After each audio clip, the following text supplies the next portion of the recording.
Well, hello, Indiana.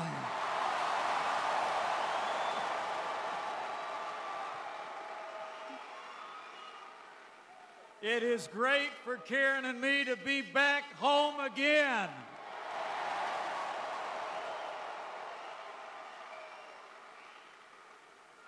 And I want to say thank you to Curtis Hill, a son of Elkhart, Indiana, for doing a great job as Attorney General for the state of Indiana.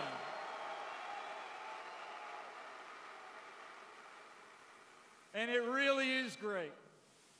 It is really great to be here with a friend of mine. The man Indiana voted overwhelmingly to make the 45th President of the United States of America, President Donald Trump.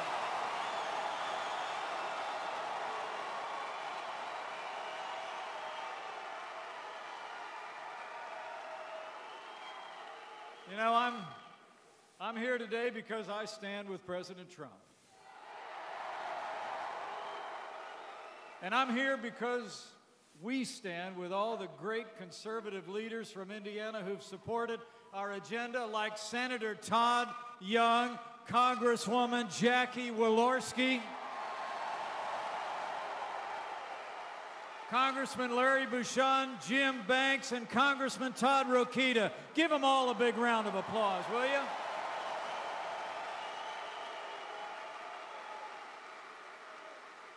And my fellow Hoosiers, we're here because now that the primary is over, President Trump and I want Hoosiers to know, we also stand with the next great United States Senator from the state of Indiana, Mike Braun.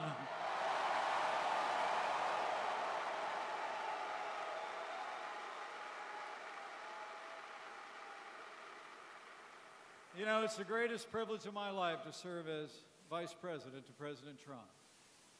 He's a man of his word. He's a man of action. And how about all the action this week?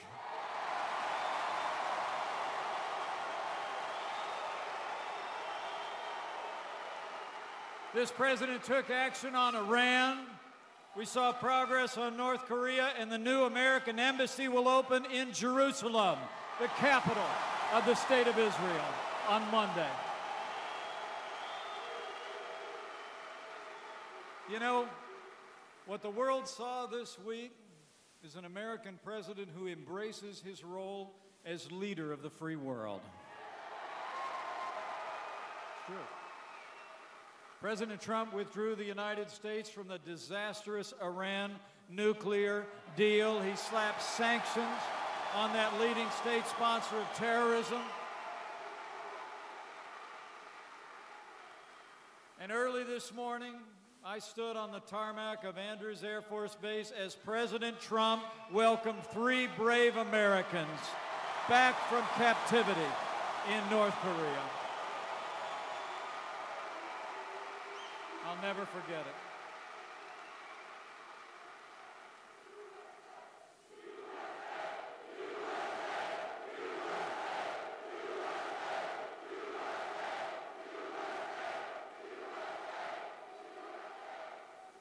It was humbling for me to be there.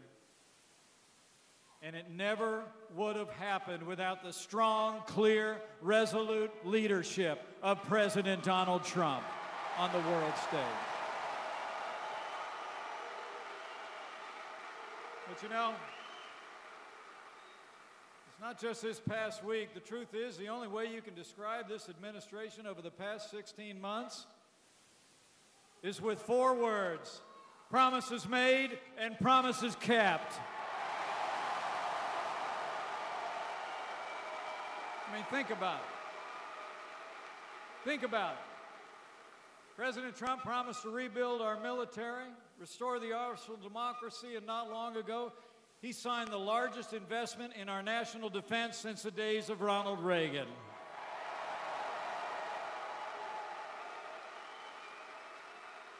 This president promised to take the fight to terrorists on our terms, on their soil. And thanks to the courage of our armed forces and the leadership of this commander-in-chief, ISIS is on the run. Their caliphate has crumbled. U.S. coalition just captured 5 of their most wanted, and we will soon drive them out of existence once and for all.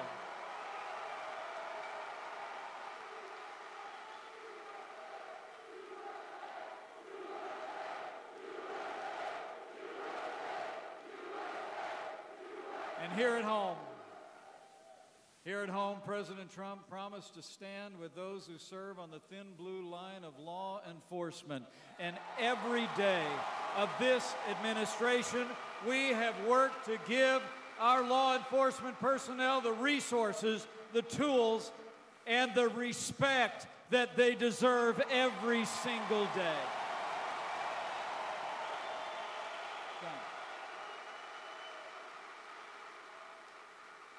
And our president promised to enforce our laws and secure our borders. He's already signed the biggest funding increase for border security in nearly a decade. He sent the National Guard to the southern border, and this president secured funding for the first 100 miles of a new border wall.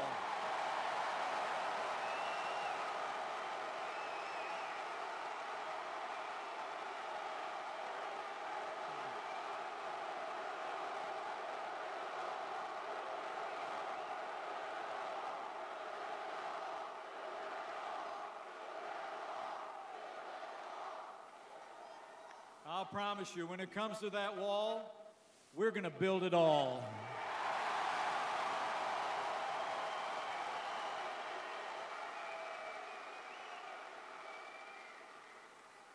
And this president has also stood for all the God-given liberties enshrined in the Constitution of the United States, like the Second Amendment and the unalienable right to life.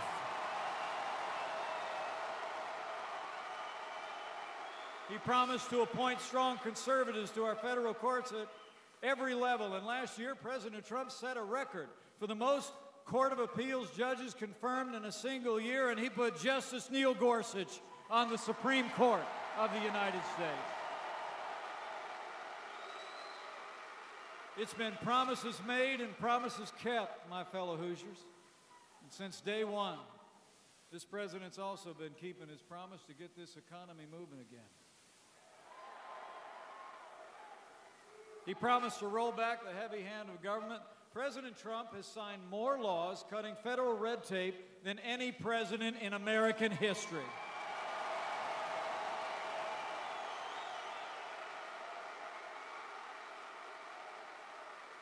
He promised to unleash American energy. We approved the Keystone and Dakota pipelines. We rolled back the Clean Power Plan.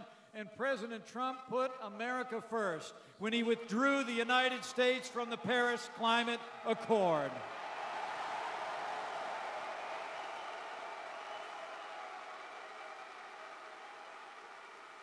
And this president promised to crack down on unfair trade practices.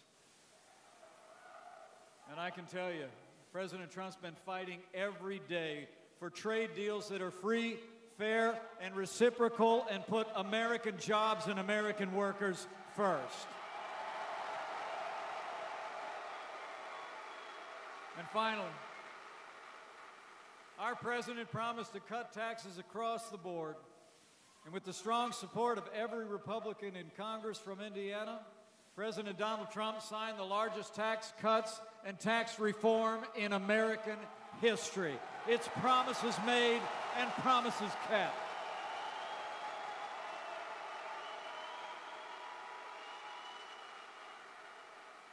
I mean, think about it. We cut taxes for working families. We cut taxes for job creators, businesses large and small. In fact, when we were cutting taxes, we also eliminated the individual mandate tax at the heart of Obamacare. It's gone.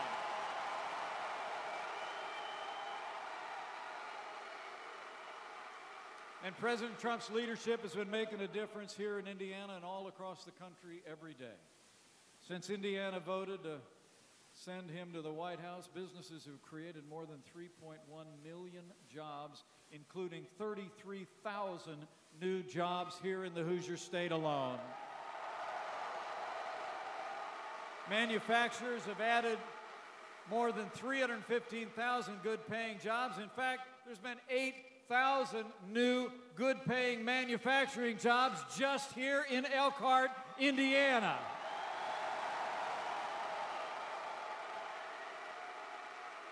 I mean, the unemployment rate hasn't been this low since the year 2000, and in fact, Elkhart County has the 5th lowest unemployment rate in America.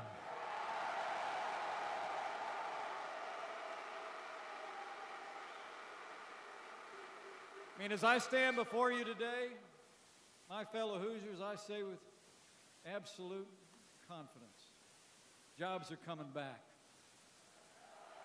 Confidence is back. And under President Donald Trump, America is back, and we're just getting started.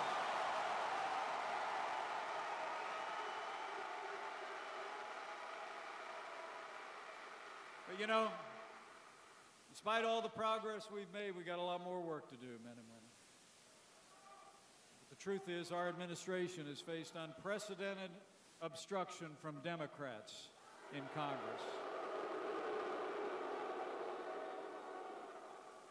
The truth is, Democrats have stood in the way of almost every major reform President Trump and I have put forward.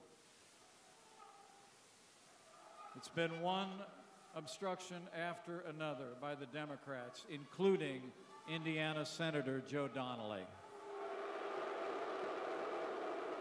I mean, look, Hoosiers deserve to know, time after time, when this president asked Joe Donnelly to support the policies that Indiana needs, Joe Donnelly voted no.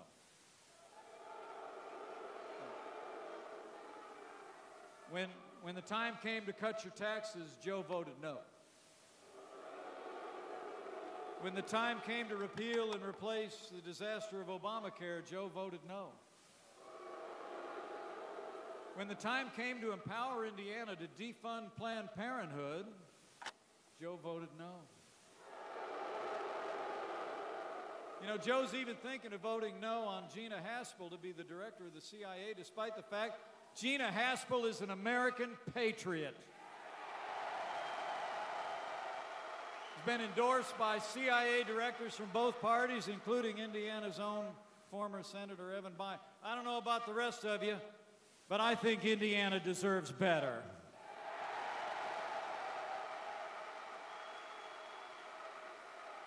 My fellow Hoosiers, Indiana delivered for us in 2016, and President Trump and I know that Indiana is going to deliver in 2018 again.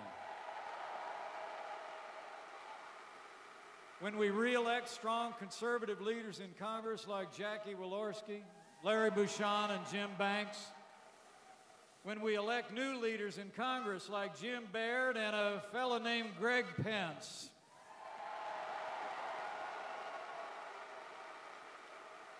and Indiana will deliver for America again when we send Mike Braun to the United States Senate this November.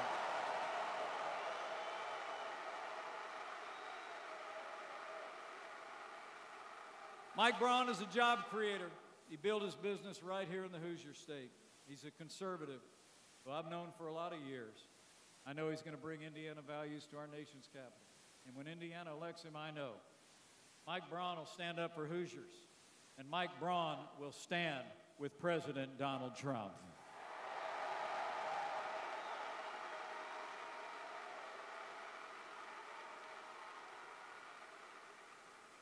My fellow Hoosiers, I want to say from my heart, on behalf of my wife and I want to thank you for the honor you've given us to serve our state and to serve this nation as Vice President of the United States.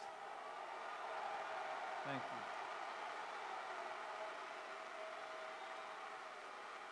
Karen and I will always be grateful for the support and the prayers of the people of Indiana, and we feel them every day. But looking out at all of you tonight, I just know, with your continued support, with strong conservative leaders representing Indiana in the House and the Senate, with President Donald Trump in the White House, and with God's help,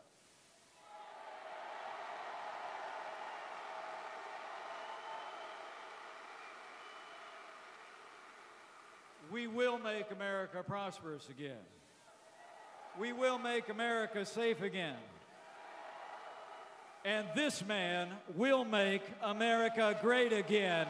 Ladies and gentlemen, it's my high honor and distinct privilege to introduce to you the 45th President of the United States of America, President Donald Trump.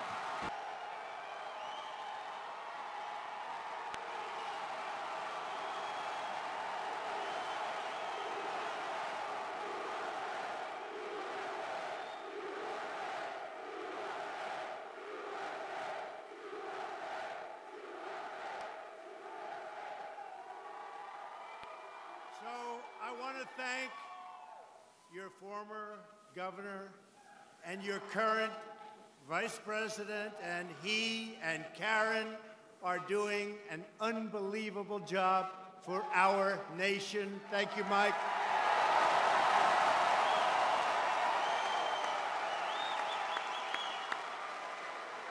You're making Indiana proud, and we are all making America proud. We are rockin'. We are rockin'.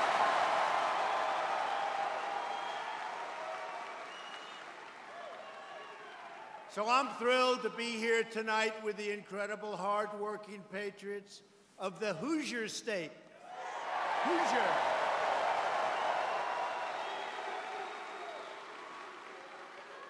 And I don't know if you see what's going on outside, but you have a lot of people outside that want to get in, but they're not getting in because this place is packed. This place is packed.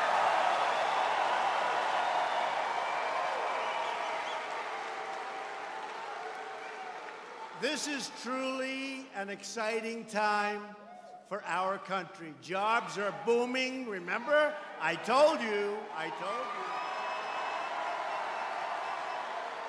Confidence is soaring, and optimism is at the top of every chart. This is a great time for our country. A lot of things happening every day. We are unlocking new opportunities for prosperity and for peace. All of these changes are happening because America is being respected again.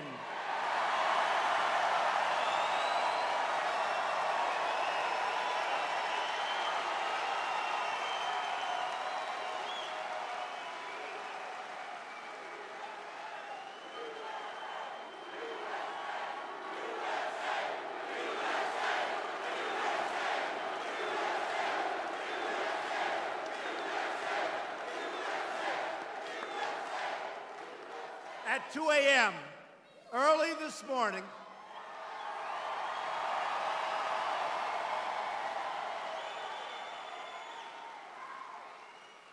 and by the way, I got back to the White House at 4:30 a.m., and somebody said, "Oh, that's okay.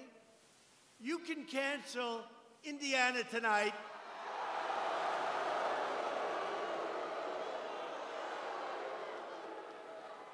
And I said, "You just don't know the people of Indiana. I don't have the courage to cancel."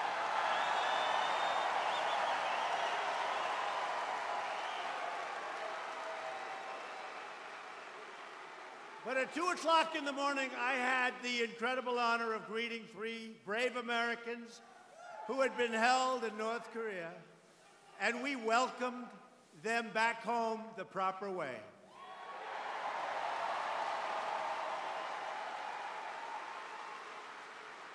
And on June 12th, in Singapore, I'll be meeting with Kim Jong-un to pursue a future of peace and security for the world, for the whole world.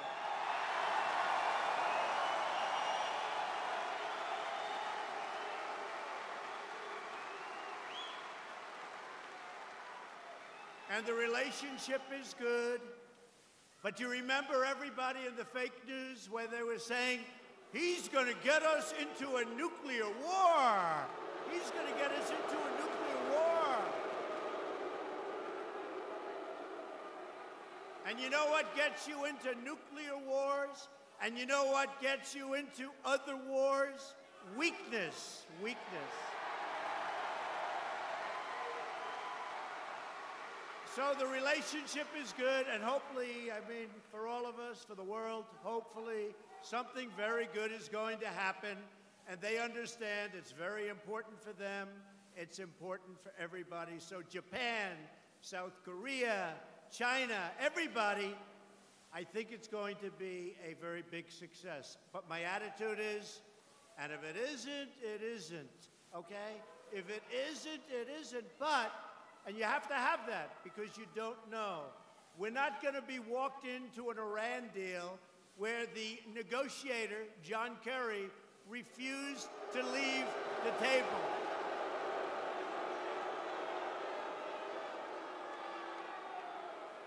What a deal. What a deal. But here at home, the great news keeps rolling in. 3.3 million new jobs since election.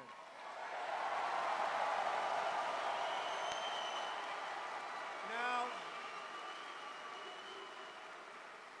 if during the election, and by the way, how great is Coach Bobby Knight? How great? Oh, we love our coach. Remember, he came in? He called me before I was running. I didn't know him. They said, Bobby Knight's on the phone. I said, what does he want with me? I never announced. I was thinking, but I guess he read, and he said, Mr. Trump, I hope you're going to run. I said, check and see whether or not this is Coach Knight. But actually, when I heard that voice, I knew it was Coach Knight. You can't duplicate that. And I took his number, and I said, Coach, I'm thinking about it. He said, you're gonna win. If you run, and does he know about winning? And if you run, you're gonna win. So anyway, I put his number down, and I was coming to this area. By that time, we had a big lead. But they said, Indiana. And a friend of mine said, if you could get Coach Knight, that would be a great thing. I said, you know, he called me like a year ago. Let me see if I can find his number. And on my left, I had a pile of papers like this high. And I said, let me see. I lifted up thousands of pages of junk. Some actually pretty important. And I lifted it up, and there's this little thing, Bobby Knight's cell phone number. Isn't that great? And I go, bum, bum, bum, ba, ba, ba, ba, ba. And he picks up the phone, and he said, I've been waiting for you to call. Believe that? And he came here, and we sold, I don't know what the hell that arena was, but it was a big one. And they went crazy. And Lou Holtz and Coach Katie, right? Coach Katie, Lou Holtz, we had them all. Coach, by the way, not from this area, but he's one of the greats of all time, Coach Belichick, right? Great guy. We gotta love him. No, we love him. We love him. He knows how to win also. But we had a lot of coaches. They like us.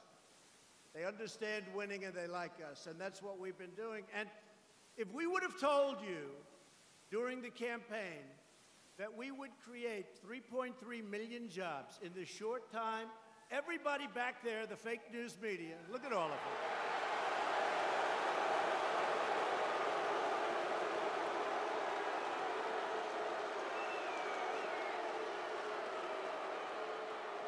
They're fake news. Everybody back there would have said, can you imagine? He's saying we're going to create 3.3 million. Can you believe it? We would have been, but you know what? We understand. We understand. And today, in the history of our country, just came out, right? We have the most jobs available in the history of our country. Just came out. like that. We like that. We like that a lot because we have a truly great country, and I've been promising you those kind of numbers. The unemployment rate is at the lowest level since the turn of the century.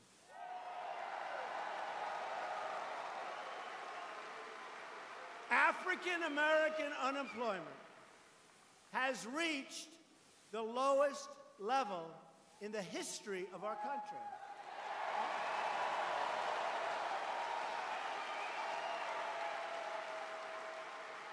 Remember, I used to read stats, Hispanic, African American stats, and I'd read, and it said high crime rate, lousy education, this.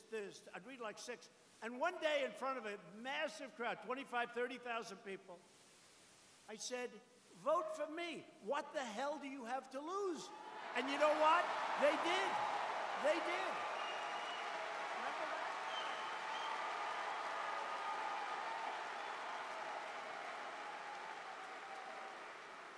that? And my people all said, oh, that was not nice. I said, it's true.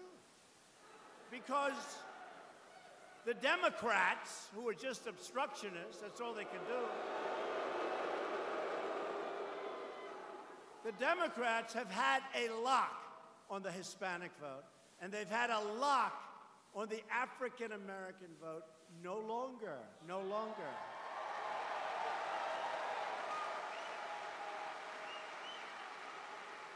So the Hispanic unemployment, likewise, is the lowest, think of it, in the history of our country. It's the lowest.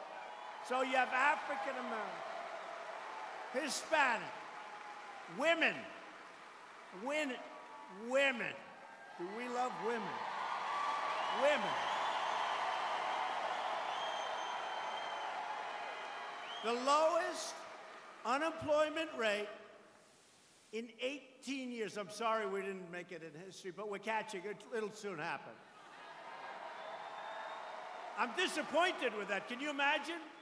My most disappointing stat is women. It's the lowest unemployment rate in 18 years because all of the others are history, but I have a feeling the women will soon be history too because that's what's happening.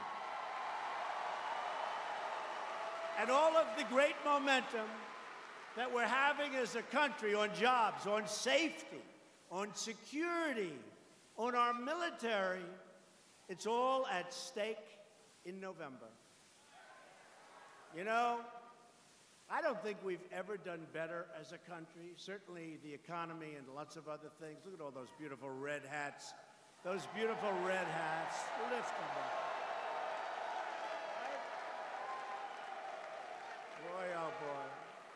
And I like the white ones too. Make America great again. Lift those whites up there.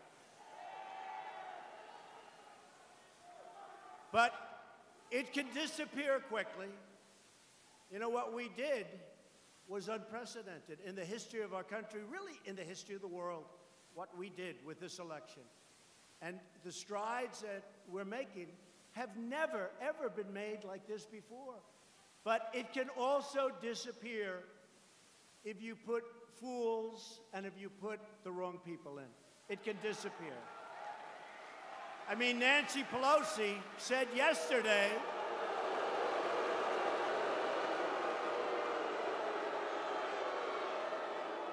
Nancy Pelosi said yesterday she wants to end the tax cuts and raise your taxes. I said, tell me, is that like good politics?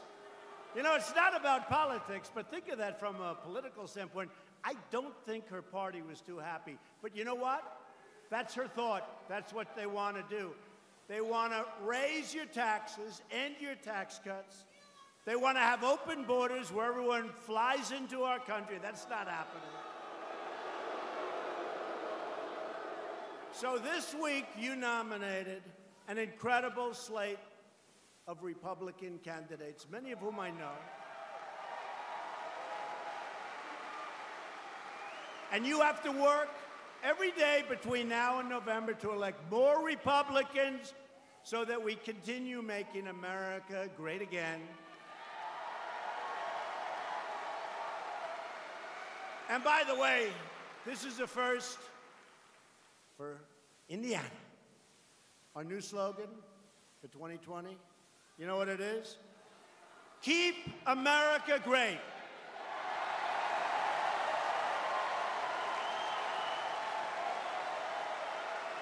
Keep America great. Because we're doing so well that in another 2 years, when we start the heavy campaign, Make America Great Again wouldn't work out too well, right? It's going to be Keep America Great, because that's exactly where we're heading.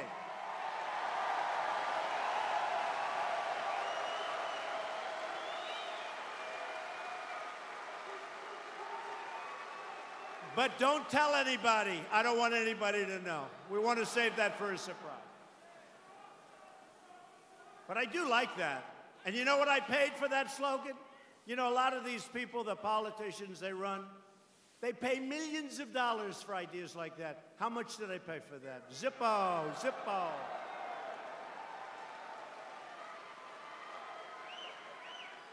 And I have great respect for the process. But in all fairness, Obama, President Obama,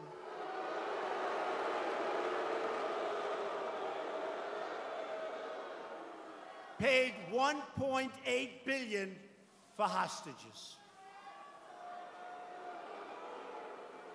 You, not me, you, last night you saw it.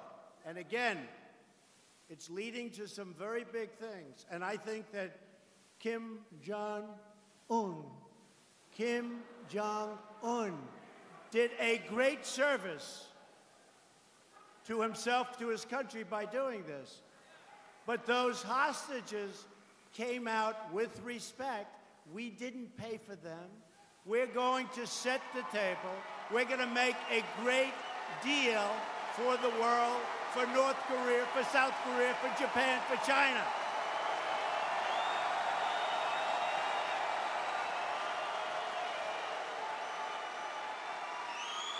So what he did was the right thing. But they came out for nothing, and the others came out for $1.8 billion in cash. Can you believe that?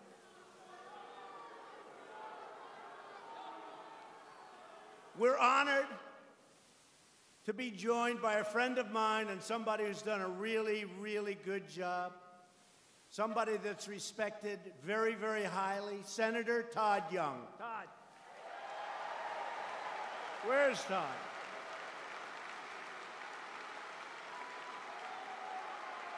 Where is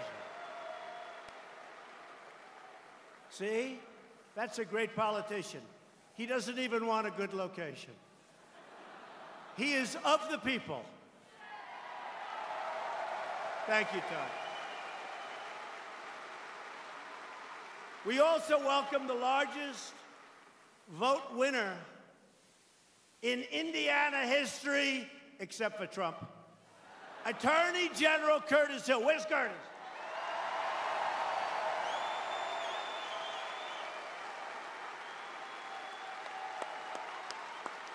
Good man. He's done a great job. A woman who has been of tremendous help on the tax cuts, on getting rid of regulation, which maybe is just as important. Right, Jackie? What do you think? Jackie Walorski. Jackie.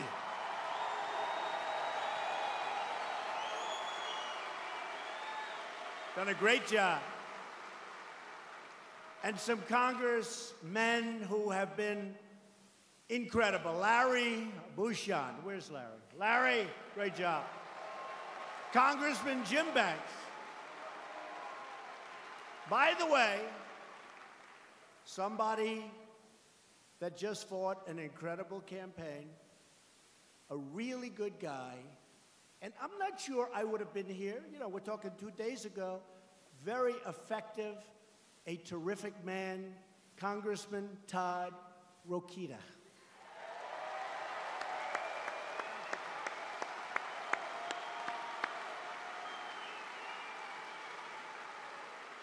Thank you, Todd. Great job, too. He fought tough.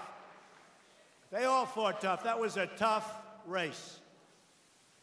But we have somebody here who won that race, but we'll talk about him in a second. Let me also congratulate two of our new Republican nominees for Congress. First, a proud Army veteran who earned 2 Purple Hearts, Jim Baird. Jim's going to really do well.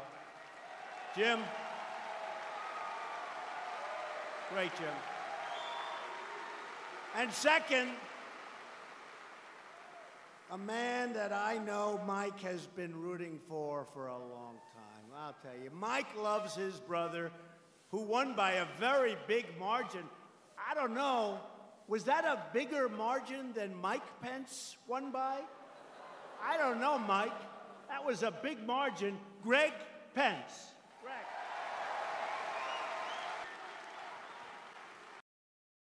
How about we let Mike for a second interrupt my speech? Is that okay? Come on, Mike. Great job.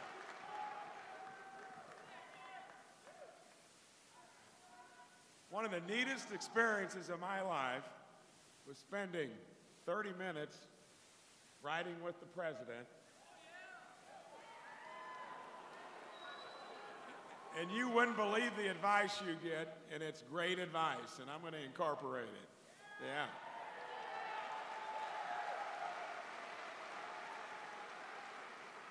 You know, when I started this journey almost a year ago, I traveled the state, spent a lot of time in the north, and wanted to make sure this was going to end up with a good result.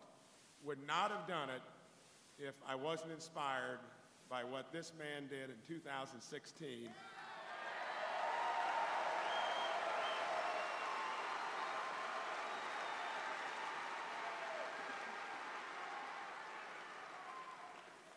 He cleared the field systematically, and really that was the inspiration for doing it. And I can guarantee you, when I get there, I'm doing it for the right reasons. I'm a businessman and an outsider, just like our president.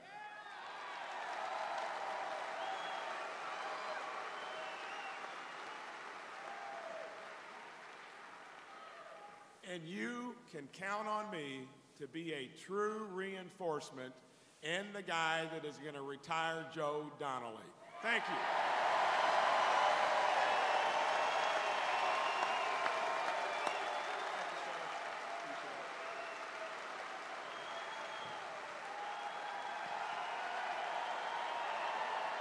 Thank you, Mike.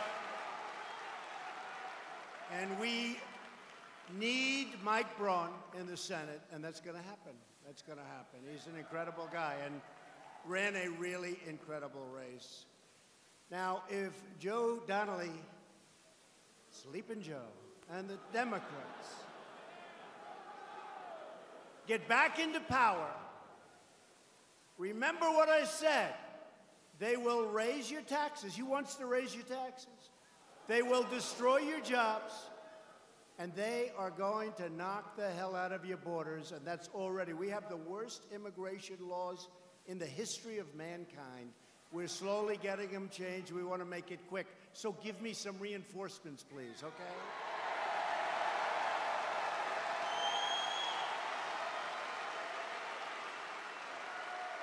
Last week, as an example, the deputy chair of the Democratic National Committee, Congressman Keith Ellison, you know him?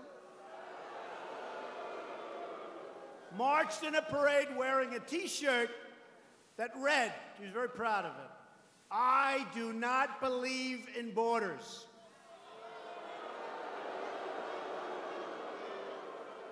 But I have a lot of respect for Keith Ellison. You know why? Does everyone know why?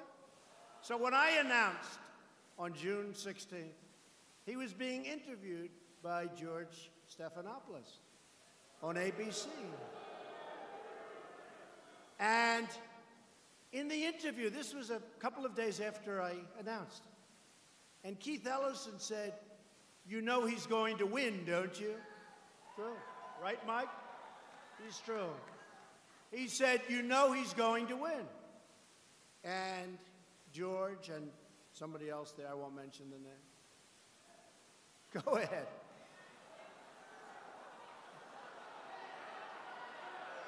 They smiled a little bit, respectfully. But Keith Ellison, he said he is going to win. And essentially, he was sort of indicating, and there's nothing you're going to be able to do, and that's what we did. So, in one sense, I have to respect him. He said he's going to win. So you can never dislike a guy like that, can we? But they've got a big problem. A vote for a Democrat in November is a vote for those borders, and we have to do something strong. We are going to build the wall. We are already starting the wall.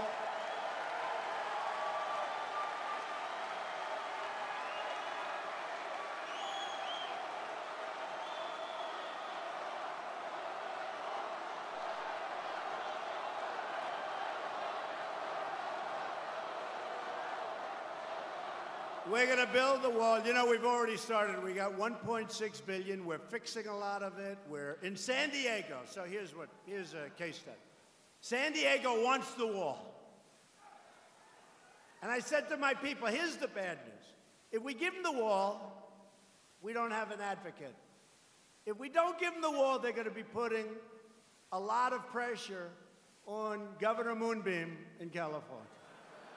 Right? But you know what I did? Something I would normally not do, which means in life I'm getting nicer as I get older.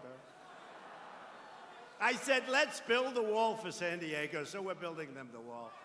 I shouldn't have done it. Actually, I sort of changed my mind after we started. I called my people, I said, how much would it cost to stop building the wall in San Diego so they go out and advocate for us because they're desperate for their wall, because they don't like people running over their front yards and all of the problems, right? Including, by the way, massive amounts of crime. I said, how much would it cost to stop? I'm in the construction business, is what I do best. They got back to me, they said, sir, it'll cost approximately $7 million to stop. Now, that's not big numbers when you hear about the numbers we talk about.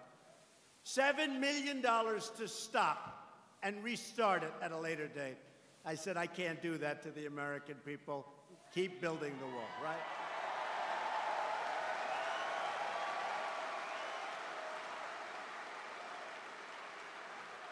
So we're building the wall, but we're getting it all done.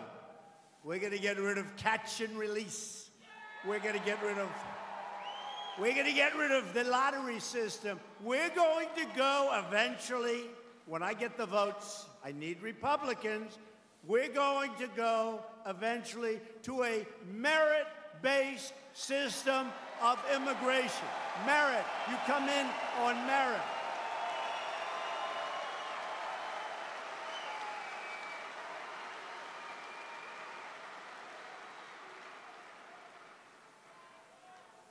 Your senator, Joe Donnelly, voted against enhanced vetting.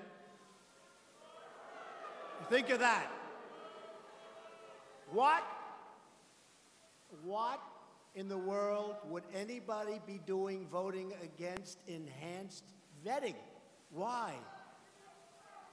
And he opposed a measure to block illegal immigrants from getting welfare. And now you have places where they want to give college tuition to illegal immigrants, and your own kids can't get it. Your own kids can't get it.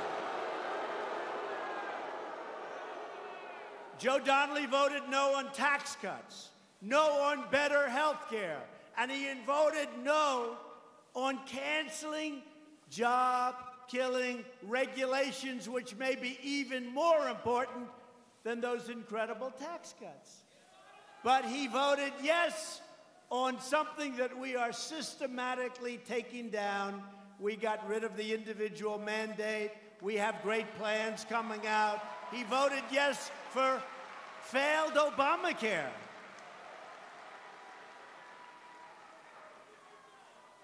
And we're doing everything to keep those premiums down. But it's a failed experiment, Obamacare.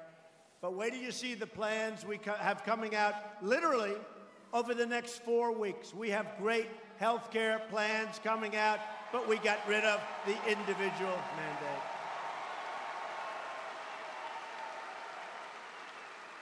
Joe Donnelly will do whatever Chuck Schumer and Nancy Pelosi tell him what to do.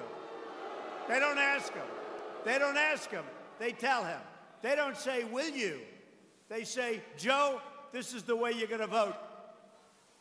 Mike Braun will be a great, great representative of the people of Indiana. Mike Braun is a winner. Great businessman, by the way. Very successful businessman. Mike Braun will fight for the values that bind us all together as Americans. We support law and order, and we support the heroes in law enforcement. They're great. They're great. And they will tell you, surplus military equipment, right?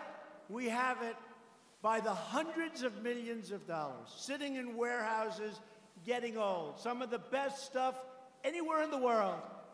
And past administrations said, no, we can't give that to law enforcement. Someday somebody's going to explain why, but I sort of get it. But it's not a good reason. That's about a 1% reason. We have a 99%. That equipment is being transferred all over the United States to our police and our law enforcement professionals.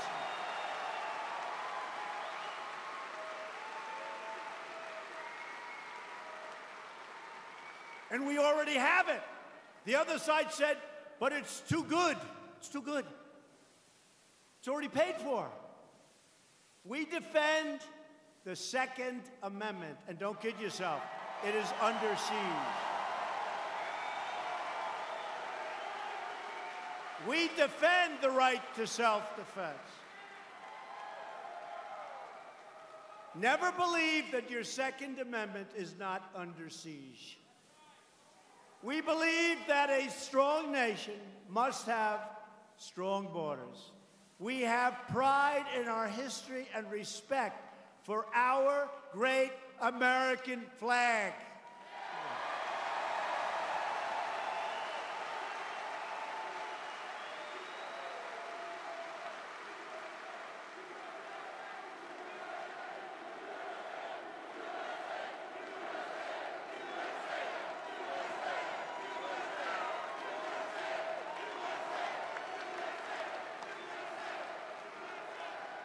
And we put our large, beautiful hands on our hearts for the Pledge of Allegiance, right?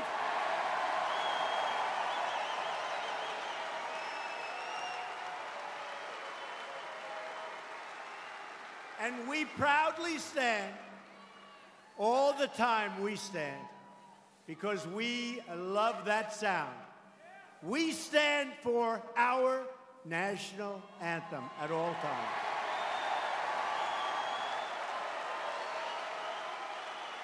But if we're going to defend our values, we need people in Washington who share our values. Democrats, like Sleepin' Joe, say one thing when they're in Elkhart, and then they go to Washington and vote for the radical, liberal agenda. It never, ever fails. You know, there's about 12 of them. You think you have their vote, and they talk a good game, but they always raise their hand for the radical left of Nancy Pelosi. Always. The Center for Effective Lawmaking named Joe Donnelly the least effective Democrat lawmaker in the United States Senate. I don't know, Mike, but I think that will be a very good phrase to run by. He's never sponsored a bill that has become a law. This November, Indiana will face an important choice. You can send a really incredible swamp person back to the Senate, like Joe Donnelly, or you can send us Republicans like Mike Braun to drain the swamp.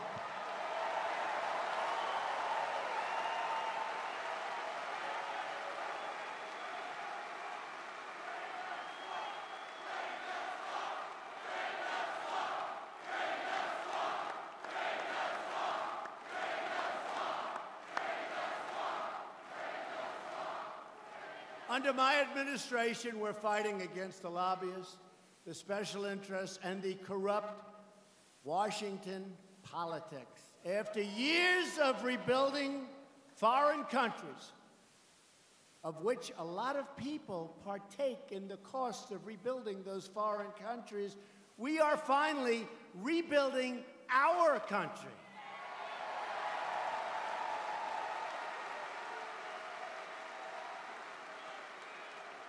We fight to build their borders, but we don't fight and spend no money to build our borders. Figure that one out. We're fighting, and we're finally putting America first.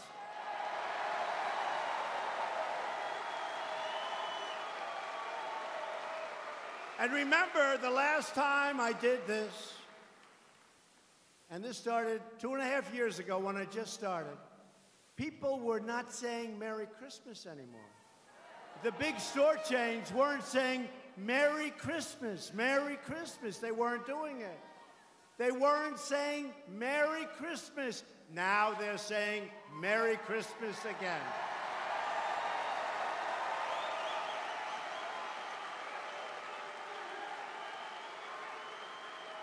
To bring back our jobs, we're cracking down on unfair trade. We want trade deals that are fair and, by the way, reciprocal. And we love our farmers. We're taking care of our farmers. And we love our factory workers. We love our workers.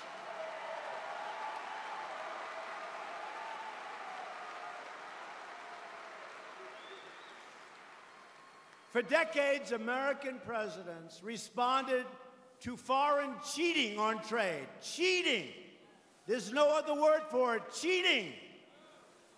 They responded with silence. They didn't do anything. They were silent. Silencio. Let's not rock the boat. Oh, that's fine. We have a $100 billion trade deficit with Mexico. Think of it. $100 billion trade deficit a year with Mexico. We have a trade deficit with almost every country in the world. We're changing that around rapidly.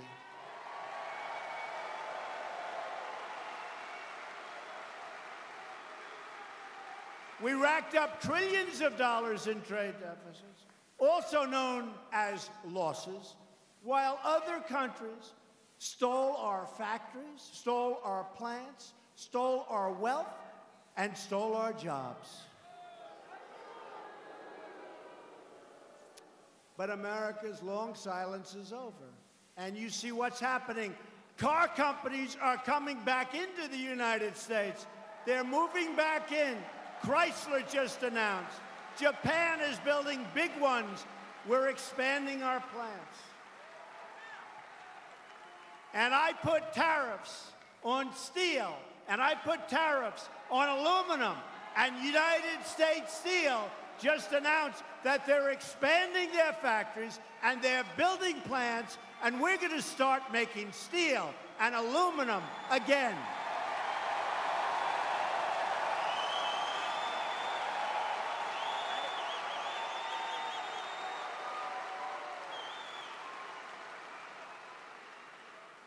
America is respected again.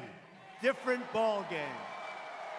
Under my administration, we kept another important promise when we put a great new justice on the United States Supreme Court, Neil Gorsuch. And next week, after the promises of many administrations and presidents, and then they never did it. They campaigned, they promised, they never did it. Next week, we will finally open the American Embassy in Jerusalem. Lawyers of our country made a lot of money as a lawyer, but he loves Israel. He loves the United States, but he loves Israel. And they walked up to my desk about 3 months ago, right after I did it, because I said, let's go, we want to build fast. So they walk up to my desk, and they give me this beautiful folder, and I'm supposed to sign. I said, what is this? And I'm half signed. They said, sir, we're building an embassy in Jerusalem, sir. I said, how much? Something other presidents don't ask, but that's okay. They said, I kid you not, they said, sir, $1 billion. I said, $1 billion? You know what $1 billion is? You have a beautiful house that costs you about $50,000, right, to build. Hopefully it's worth a lot more than that. But that's what it costs. So I said, $1 billion? Yes, sir. We're looking for a site now. We're going to spend a lot of money on a site. Everyone's going to get rich on the embassy. So I called David. I'd stopped signing, by the way. I had Donald, D-O-N-A-L-D, and then it was like dead. Blah. And then, I don't know if they still have it. Beautiful paper, very official looking. And then, all of a sudden, I stopped, never got to the T. And I started putting X's because I was afraid that somebody could say it was my signature. And I call up our ambassador. And I said, David, this is crazy. I said, we're going to build our embassy in Jerusalem. But they want $1 billion. They're going to look for sites. Don't we have a site? He said, yeah, we have the best site. We already own it. And we have a building on the site. And I could take that building that's on the site, Mr. President, and I could take a corner of that building, a big, beautiful corner, and for $150,000, I can fix it. It'll be so beautiful. The location's better. It's set back, which is good for safety. And I can build it for $150,000. Think of that. Think of that.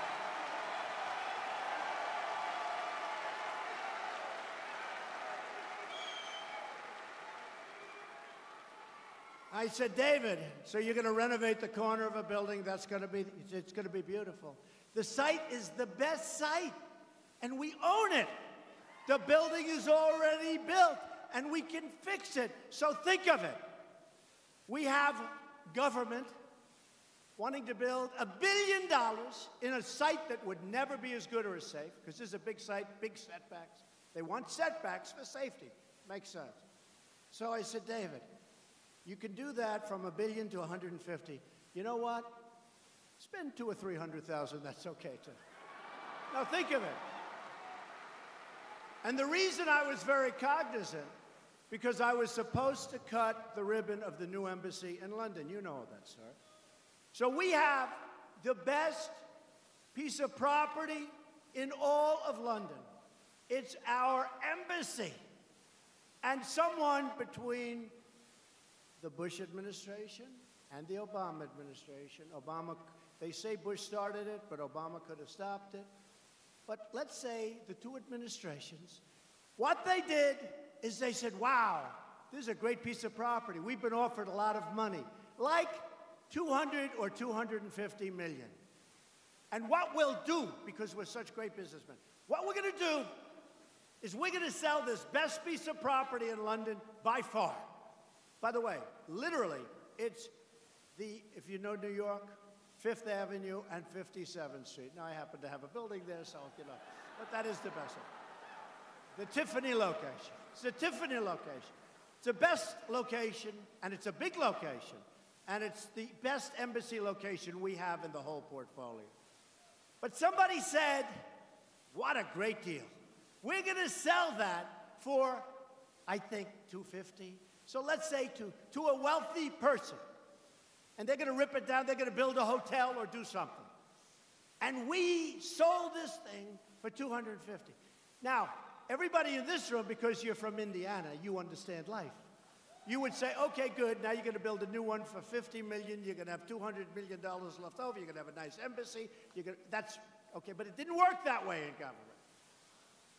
So they sold the embassy for like around $250 million. They then went out and bought a terrible piece of land in a lousy location. And they just opened a new embassy in a bad location for $1.2 billion. What a great deal. What a great deal. So 3 months ago, I was supposed to go over to cut the ribbon on the new embassy. But I couldn't do it. I said, I'm not doing it. I won't do it. Does that make sense? I'm not going to do it. So I did. Think of that story. Isn't that a sad story? So much. I could give you 50 of those stories. It's all the same. It's all the same. I could give you so many, but just remember, when you see that embassy, oh, here's the other thing with the embassy. The new embassy, I said, when is it going to be open? They said, anywhere from 5 to 10 years. So I said, unless they give me an extension for the presidency.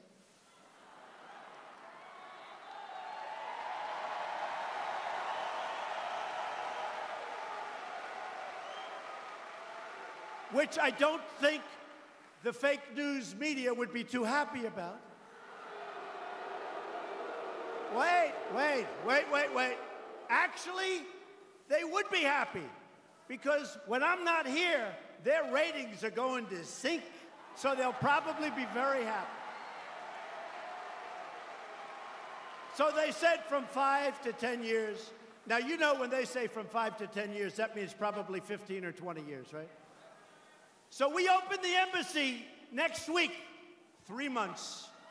3 months. 3 months.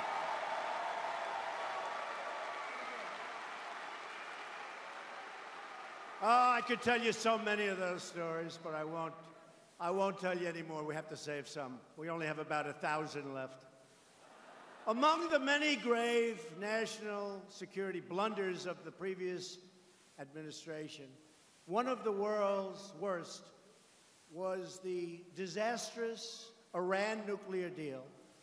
A deal that would allow Iran to go right to the brink of nuclear weapons and ultimately, very quickly, have a nuclear weapon. And by the way, other countries in the Middle East who do have money, all of a sudden, would be looking all over the place for nuclear weapons. That was going to force a disaster. The deal also gave the regime billions of dollars. How about this? $150 billion. And $1.8 billion in green. $1.8 billion in cash, which would be used to spread bedlam and death and destruction all over the Middle East. They're all over the Middle East. And with all of that being said, who knows? Because we're putting the harshest, strongest, most stringent sanctions on Iran.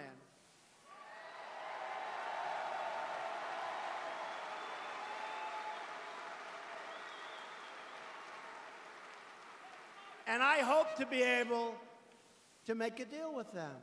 A good deal, a fair deal, a good deal for them, better for them, better for them. But we cannot allow them to have nuclear weapons. We must be able to go to a site and check that site. We have to be able to go into their military bases to see whether or not they're cheating. Now, of course, we're all sure they're not cheating, but just in case. The Iran deal was one of the most embarrassing agreements the United States has ever entered into. You remember the 10 sailors who were humiliated in front of the world. for no reason whatsoever. But once again, Democrat Joe Donnelly served his liberal handlers in Washington, not the great people of Indiana that I know so well. He voted to save the deal 4 times.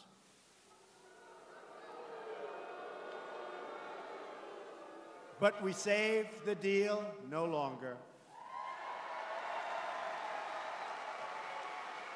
As we discussed another critical element of our national security, to me, probably one of the reasons we're all here in this great victory celebration is border security. We have many things to do, but we have already begun the construction of the wall, and so many other things are following. We will have those borders extremely strong, extremely powerful, and we will have laws that match the border.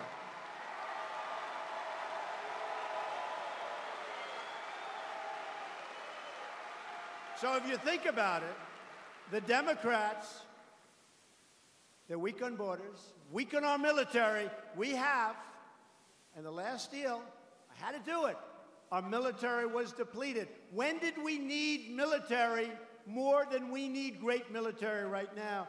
We got $700 billion to rebuild our military. It will be stronger than ever before.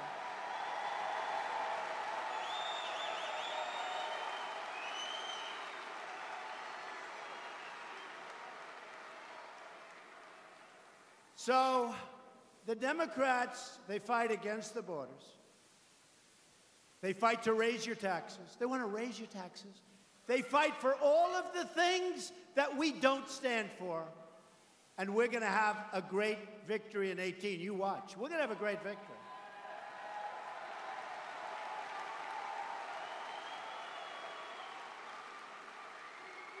History shows that when you win the presidency, 2 years later, the party, for whatever reason, like 90% of the time, the party that wins the presidency loses on the midterms.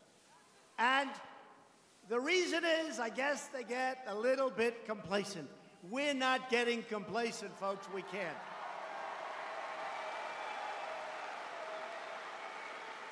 If we elect more Republicans, we can truly deliver for all of our citizens. We're going to keep the promises anyway, whether we do or whether we don't. I'm going to keep that.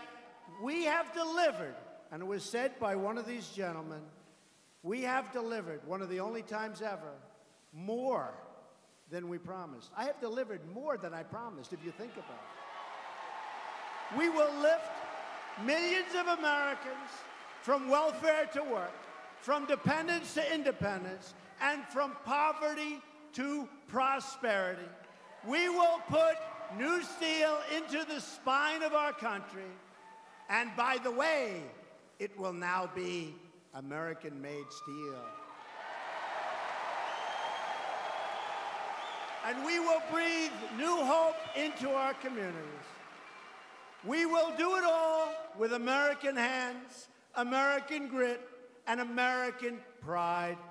Loyal citizens like you helped to build this country, and together we are taking back our great and beautiful country, returning power to everyday American people. These are the greatest of all people.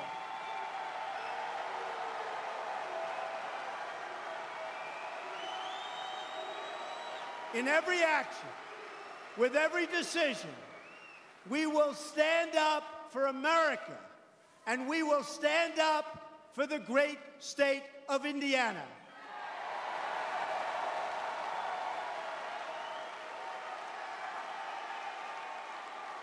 This is the state where generations of American patriots and pioneers plowed the fields, carved the wilderness, and worked the factories of the great American Midwest, no place like it.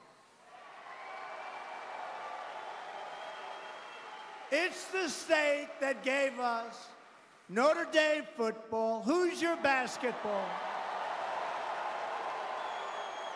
and the legendary Indy 500. With your help this November, Indiana will inspire our country again. No dream is beyond our reach. Our ancestors braved the oceans.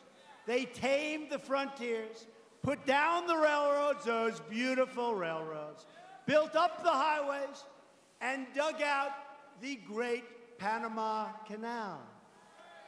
We are the nation that won 2 world wars.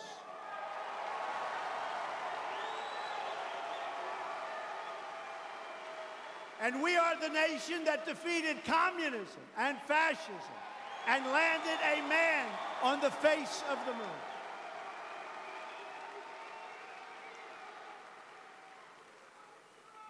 And always remember, we have picked up in wealth trillions and trillions of dollars for our country since our election, not my election, our election.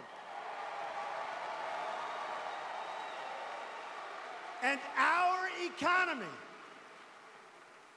people forget, our economy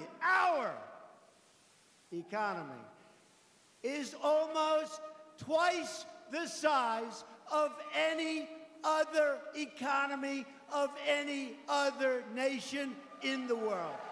Remember that. People forget.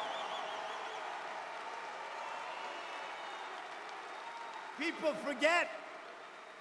People forget. We're not going to let them forget.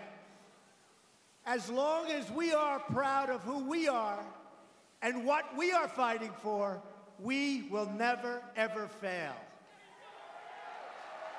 With your help, your voice, and with your vote, we will win.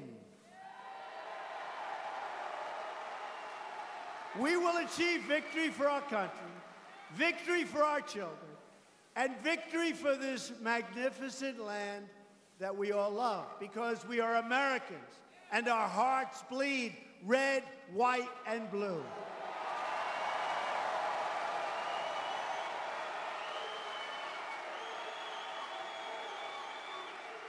We will never give in. We will never, ever give up. And we will never stop fighting for our country, our freedom, and our flag. We are one people, we are one family, and we are one nation under God.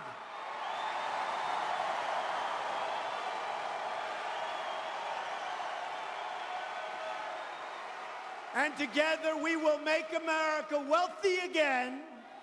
We will make America strong again. We will make America safe again. And we will make America great again. Thank you, Indiana. We love you. Thank you. God bless you. Thank you.